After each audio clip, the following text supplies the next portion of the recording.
Today I'll be assessing Hannah to perform the overhead squat test. I'll have her wear shorts and a t-shirt so I'm able to observe her body as she does the squat and make out any modifications or anything.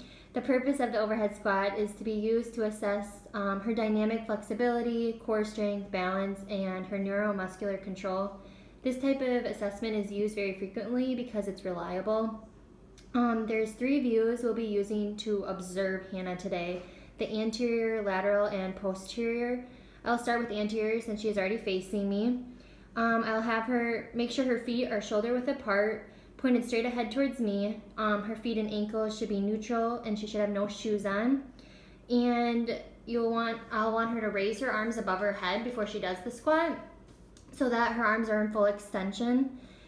And then we will have her squat to about chair height and then return to standing position.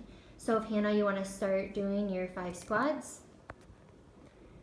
So when you're looking at anterior view, you'll want to make sure her feet are flattened or turned out, and you'll want to look at her knees and make sure they're not moving in or outward. And then when she's done with the anterior, we'll have her turn to the side and look at it from a lateral view. And then as she does those 5 squats, we'll look to see, does her lower back arch? Does it round when she does a squat? Does she lean forward?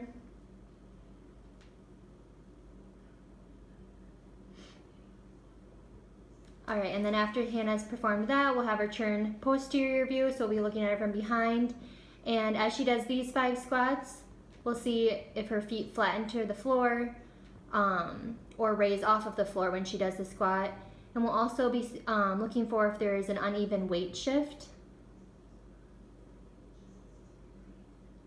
And then after Hannah's performed all of these, we'll go back and see if there's any modifications that need to be made.